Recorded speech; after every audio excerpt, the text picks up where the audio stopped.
Alright, bitcoin, Dogecoin, Ethereum, blockchain, NFTs, आखिर ये सब क्या है और हर कोई इसकी बात क्यों कर रहा है? तो welcome to this new episode जहां पे आप क्रिप्टो नूब से क्रिप्टो एक्सपर्ट बन जाएंगे। तो आज की इस वीडियो में हम डिस्कस करेंगे what is crypto, why it is important और मैंने खुद किस कॉइन्स में इन्वेस्ट किया हुआ है। तो चलिए स्टेज 1 की तरफ चलते हैं। Stage 1 which was called the barter system. इंसान एक सोशल एनिमल है और जब ये न्यू सोसाइटीज डेवलप होना शुरू हुई तो उन सोसाइटीज के अंदर द बार्टर सिस्टम ही चलता था चीज़ों की एक्सचेंज के लिए, जैसे आज हम मनी यूज़ करते हैं। तो उस टाइम पे फर्ज करिए अगर आपके पास एक बकरा है और आपको उसके बदले में बैल चाहिए तो आप उसके बदले में वो ले लेते थे, लेकिन हो सकता है कि जो दूसरा बंदा उसको बकरा ना चाहिए हो, या एक बकरा एक बैल के बराबर है भी या नहीं। उस टाइम पे उस चीज़ की कोई वैल्यू सेट नहीं थी, कोई कोइंसिडेंस होना बड़ा मुश्किल था कि जो आपको चाहिए दूसरे को भी वही चाहिए हो, क्योंकि उस टाइम पे कोई मीनिंग ऑफ एक्सचेंज नहीं था। तो इसीलिए ये सिस्टम इतना ज़्यादा ना चल सका। ये वही वक्त था जबकि करेंसीज का एरा आ चुका था, जिसको हम कहेंगे स्टेज 2 या कॉइन्स का एरा, क्योंकि ये प्रीशियस मेटल्स के बने हुए थे जैसे कि गोल्ड कॉइन और सिल्वर कॉइन्स। तो ऑब्वियसली इनके पीछे एक वैल्यू थी। आपने ब्रिटिश पाउंड्स का सुना होगा। ब्रिटिश पाउंड को एक पाउंड इसलिए कहा जाता था क्योंकि गवर्नमेंट उसके बदले में एक पाउंड सिल्वर देती होती थी इन वेट। तो इसीलिए हमें करेंसीज क्या गवर्नमेंट की वजह से उन पर ट्रस्ट है हमें। आज भी अगर आप पाकिस्तानी रुपीस का भी नोट उठाएं तो उसके ऊपर लिखा होता है कि गवर्नमेंट आपको उसके बदले में उसके इक्विवेलेंट का गोल्ड देगी, क्योंकि अब गोल्ड के ऊपर ज़्यादा सिस्टम चल रहा होता है। इसी तरह से आपके पास जो उस टाइम पे जब स्टेज 2 एरा के अंदर ये गोल्ड या सिल्वर कॉइन्स आए तो आप उसके बदले में वही अपना गॉड को भी और उसके अलावा आप अपनी काऊ को भी खरीद सकते थे। तो इन्होंने बहुत ज़्यादा कन्वीनियंट नहीं कर दिया था सिस्टम को? आप क्या सोचते हैं?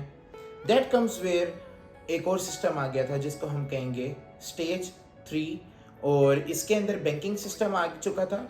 और क्योंकि हमें अपनी बैंक्स के ऊपर और अपनी कंट्री की रुपए पे या उधर की करेंसी पे ट्रस्ट है, तभी हमने इनको माना, जिसको हम कह लेंगे पेपर मनी। पेपर मनी किसी प्रीशियस मेटल की तो नहीं बनी हुई, पर उनकी एक वर्थ है, क्योंकि हमारी गवर्नमेंट कहती है कि उस पेपर मनी के बदले के अंदर आपको उतना सोना या वो मिल जाएगा। तो इसीलिए हम उनके ऊपर ट्रस्ट करते हैं और इससे हमारे लिए कैरी करना भी आसान हो गया कि एक ही उसी पेपर नोट के ऊपर आपको 5,000 का नोट भी मिलता है, 1,000 का भी मिलता है, जिससे आप डिफरेंट वैल्यूज़ में डिफरेंट वैल्यू की चीज़ को खरीद सकते हैं। तो ये सब कन्वीनियंस के लिए था हम सब की, इसीलिए ये स्टेज 3 भी आपके लिए लाई गई। बट क्योंकि वक्त के साथ साथ टेक्नोलॉजीज आगे जा रही थी तो हमने अपने लिए और भी ज़्यादा कन्वीनियंट वेज ढूंढी अपने पैसों को ट्रेड करने के लिए और उनको स्टोर करने के लिए। ये वो एरा है जब हम ऑनलाइन शॉपिंग कर रहे हैं, क्रेडिट कार्ड्स को ज़्यादा से ज़्यादा यूज़ कर रहे हैं। ये वो एरा है जिसमें आप अपने पैसों को देख नहीं सकते।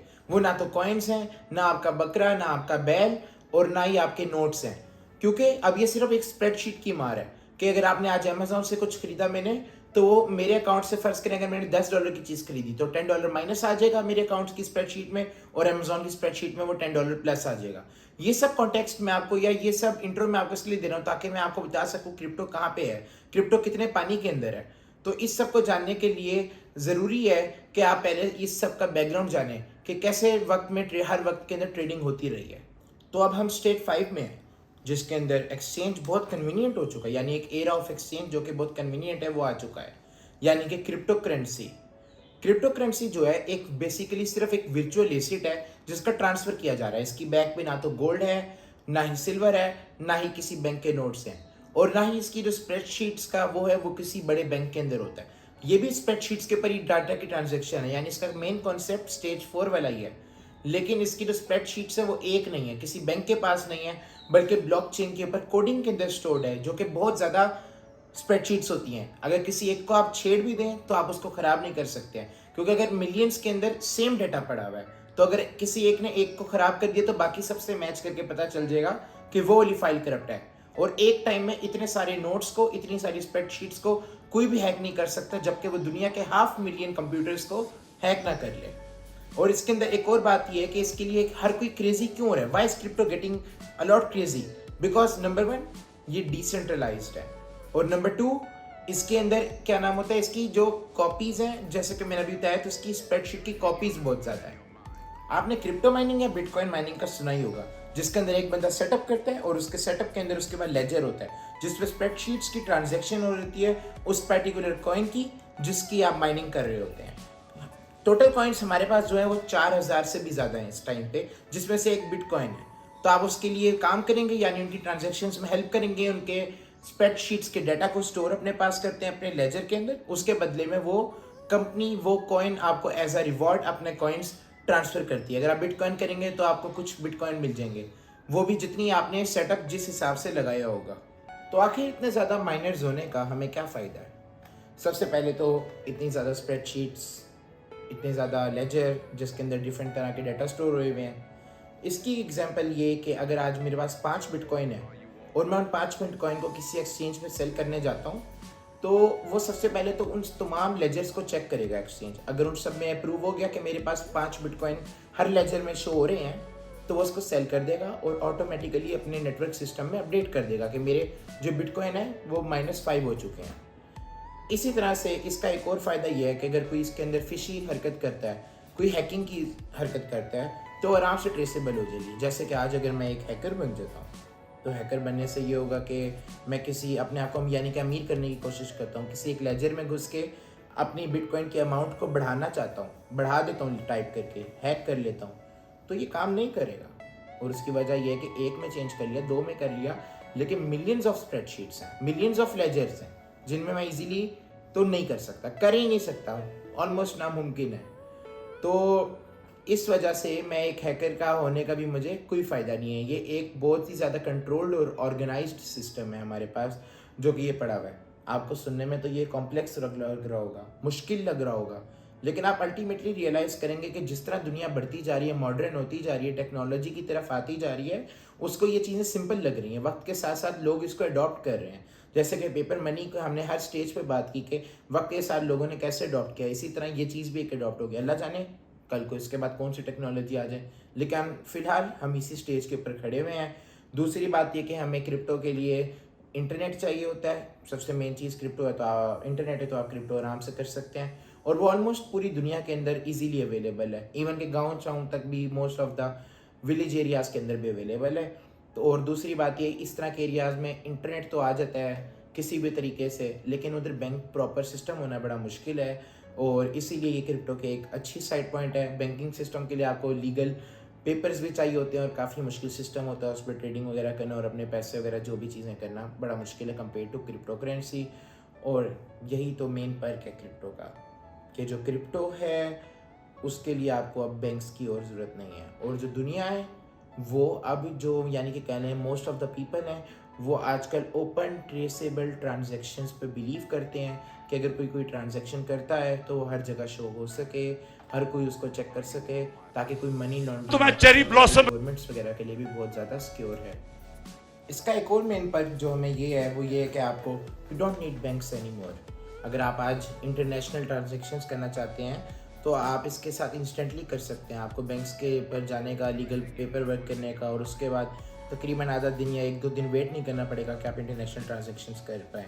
दूसरी बात ये कि आपके पास कोई स्पेंडिंग लिमिट नहीं है। आपको इंटरनेशनली जो एक्सचेंज रेट है उसका मसला नहीं होगा, इंटरेस्ट रेट्स का मसला नहीं होगा, और इसकी जो फीस है वो तकरीबन ना होने के बराबर है, ऑलमोस्ट ज़ीरो है for most of the cryptos. और उसके बाद ये है कि आपके पास जो रियल फन है, जो रियल मज़ा क्रिप्टो करेंसी का, उसका जो क्रिप्टो करेंसी नाम है वो इसलिए रखा गया है क्योंकि ये क्रिप्टोग्राफी के ज़रिए सिक्योर होती है। क्रिप्टोग्राफी यानी कि उसको हम कहते हैं ब्लॉकचेन। ब्लॉकचेन डिफरेंट ब्लॉक्स होते हैं जिसके अंदर डाटा स्टोर किया जाता है, और इन डाटा स्टोर के अंदर बहुत सारी चीज़ें होती हैं, जैसे कि किसने किसको भेजा, कितनी अमाउंट भेजी, उसका हैश, ये एक यूनिक आइडेंटिफायर है, और एक हैश प्रीवियस यानी कि प्रीवियस ट्रांजैक्शन का डाटा भी स्टोर होता है इसके अंदर, और इसका एक प्रॉपर लेजर बनता है, और ये ब्लॉक्स की सूरत ही के अंदर बनता है, और ये प्रीवियस ट्रांजैक्शन का लेजर भी रखता है, और ये अपने आप ऑटोमेटिकली अपने आप को अपडेट करता रहता है। ब्लॉकचेन एक बहुत सिक्योर फॉर्म है डाटा स्टोर करने की, और तकरीबन most of the software engineers आजकल जो है ब्लॉकचेन कोडिंग की तरफ जा रहे हैं। इसी तरह से क्या नाम होता है, आप अगर चले जाएं कि वो इसको फ्रॉड करना बहुत मुश्किल है। मतलब जैसे हमने पहले पिछली वजह में पूछा, तो इस ब्लॉक को अगर आज आप हैक करना चाहते हो तो आपको दुनिया के 500,000 डिफरेंट नेटवर्क्स को हैक करना पड़ेगा, जो कि ऑलमोस्टली इम्पॉसिबल है। जबकि अगर आज आप किसी का डॉलर अकाउंट को हैक करना चाहते हैं तो मोस्ट ऑफ सिंपल वे जो है उसकी वो ये है कि लोग उसका 6 डिजिट पिन होता है उसको गैस करने की कोशिश करते हैं। तो ये बहुत आसान हो जाता है कंपेयर टू क्रिप्टो को हैक करने का। उसमें आपको दुनिया भर के लेजर को चेंज करना पड़ता है। So why some people are excited about crypto, वो इसके अंदर इन्वेस्टमेंट करते हैं, यानी कि अपनी डिफरेंट करेंसीज को, जैसे कि डॉलर्स, रुपीज, युआन और उसके अलावा जैसे कि रियाल, इन सबको क्रिप्टो में बदलते हैं, यानी कि बिटकॉइन ले लेते हैं। बिटकॉइन 4000 में से कोई एक कॉइन है और इसके बाद वो चाहते हैं कि ये ऊपर चला जाए, वो होप रखते हैं कि ये ऊपर जाएगा और कल को वो इसको सेल करेंगे, कल को इसके बदले में कोई और चीज़ लेंगे। जैसे कि आजकल बिटकॉइन के या क्रिप्टो करेंसी के एटीएम्स खुले हुए हैं डिफरेंट जगहों पर, डिफरेंट मुल्कों में खुले हुए हैं और इसकी एक्सेप्टेंस वक्त के साथ साथ बढ़ रही है। रशिया के ऊपर जब सेक्शंस लगाएंगी तो उसने कहा कि अगर आप मुझे बिटकॉइन देंगे, क्रिप्टो देंगे, तो हम डिफरेंट कंट्रीज को ऑयल और पेट्रोल सेल करेंगे। इसी तरीके से क्रिप्टो के अंदर जब कोई कॉइन ऊपर जाता है तो उसके लिए एक स्पेशल टर्म यूज की जाती है, जैसे कि ये रॉकेट है तो rocket going to the moon या मूनिंग। मूनिंग वैसे कोई और मतलब में भी आप लेके जा सकते हैं, डिपेंड्स किस टाइम पे आप इसको यूज कर रहे हैं। इसी तरीके से अब हम चले जाते हैं कि कौन सी क्रिप्टोस, इसके अंदर बिटकॉइन की आपसे पहले बात हुई, लेकिन ये 4000 ऑलमोस्ट 4000 कॉइन्स में से एक कॉइन है बिटकॉइन। हमारे पास दूसरे नंबर पे जो मोस्टली इन्वेस्टेड और एक स्ट्रॉन्ग और माना गया कॉइन है वो इथीरियम है। और इसके बाद ये कह लें कि ये बहुत ज़्यादा इसकी ट्रांजैक्शन और इसकी ब्लॉकचेन फास्ट है बिटकॉइन के मुकाबले में भी। तीसरे नंबर पे हमारे पास कार्डानो या एडीए कह लें, ये टेक्नोलॉजिकली बहुत सुपीरियर है, इसकी टेक्नोलॉजी बहुत स्ट्रॉन्ग है, इसकी ब्लॉकचेन बहुत स्ट्रॉन्ग है एट द बैक एंड। फिर हमारे पास एक और एग्जाम्पल में लाइट कॉइन है। लाइट कॉइन का जो एल्गोरिदम है वो बहुत ज़्यादा स्ट्रॉन्ग है, न्यू टेक्नोलॉजी पे बेस्ड है। फिर हमारे पास माना, सैंड, ये सारे कॉइन्स हैं जो कि मेटावर्स पे काम करते हैं। तो इस तरह डिफरेंट कैटेगरीज हैं कॉइन्स की और इनकी डिफरेंट कह लें कि ये बैक में फंडामेंटल्स होते हैं, इनके डिफरेंट पर्पसेस होते हैं, इनके डिफरेंट यूज केसेस होते हैं जो कि कॉइन्स की और डिफरेंट यूनिकनेस देते हैं। अगर आप लेसन को एंजॉय कर रहे हैं, आपको ये इन्फॉर्मेटिव लग रही है, तो सब to the channel will be informative. मेरे चैनल को सब्सक्राइब करें और ये आपने याद रखना है this is not a financial advice. और मैंने अपनी क्रिप्टो की एक स्मॉल अमाउंट लॉन्ग टर्म में भी लगाई हुई है, जिसके लिए मैं आपको पोर्टफोलियो बताता हूँ। मेरे पोर्टफोलियो के अंदर ऑलमोस्ट 40% इथीरियम है, 20% मैंने मैटिक लिया हुआ है, उसके अलावा क्या नाम होता है 20% मैंने कार्डानो में इन्वेस्ट किया हुआ है, और इसी तरह से कुछ लाइट कॉइन, और उसके अलावा मैंने क्या नाम होता है माना, सैंड और मैटिक वगैरह के अंदर भी मैंने किया हुआ है। ये मेरे सारे प्रोजेक्ट्स लॉन्ग टर्म के लिए हैं। मेरे पास डिफरेंट अकाउंट्स हैं, कुछ इंट्राडे ट्रेडिंग के लिए, कुछ स्कैल्पिंग के लिए, कुछ शॉर्ट टर्म पीरियड के लिए होते हैं, तो और कुछ वॉलेट में बहुत ही ज़्यादा लंबे कर्से के लिए, कुछ शिट कॉइन वॉलेट्स भी हैं मेरे अपने। तो ये उस पर डिपेंड करता है मैं कितने टाइम में किस लिहाज से ट्रेडिंग कर रहा हूँ। क्रिप्टो जो है सिर्फ क्रिप्टो करेंसी के लिए या ट्रेडिंग के लिए यूज़ नहीं होती, ये NFTs में भी यूज़ होती है, यानी कि नॉन फंजिबल टोकन। और ये नॉन फंजिबल टोकन भी जो है वो ब्लॉकचेन की कोडिंग के ऊपर काम करता है। और इसके बाद ये मेटावर्स के अंदर भी यूज़ होता है। जो मेटावर्स है वो एक वर्चुअल लैंड है, जिसके लिए हमारे पास डिफरेंट टीचर्स हैं, डिफरेंट डायरेक्टर्स हैं जो आपको इसके बारे में ज़्यादा बताएंगे।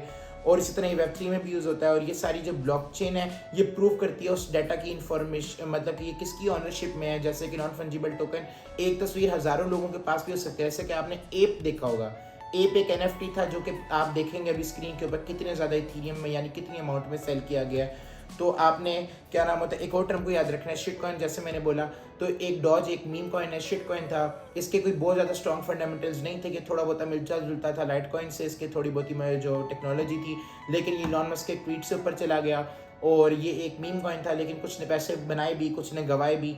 तो यही थी आज की वीडियो। आपको इसके आगे भी पार्ट्स मिलेंगे। मैं इंशाल्लाह आपको वक्त के साथ साथ ज़्यादा से ज़्यादा इन्फॉर्मेशन प्रोवाइड करने की कोशिश करूँगा। तो मेरे चैनल को सब्सक्राइब करें। आगे आपको डिफरेंट टीचर्स भी मिलेंगे जो आपको डिफरेंट चीज़ों के बारे में, Web3, NFT, metaverse, Amazon, e-commerce, इन सब के बारे में बताएंगे। तो nice to meet you all, see you in the next video.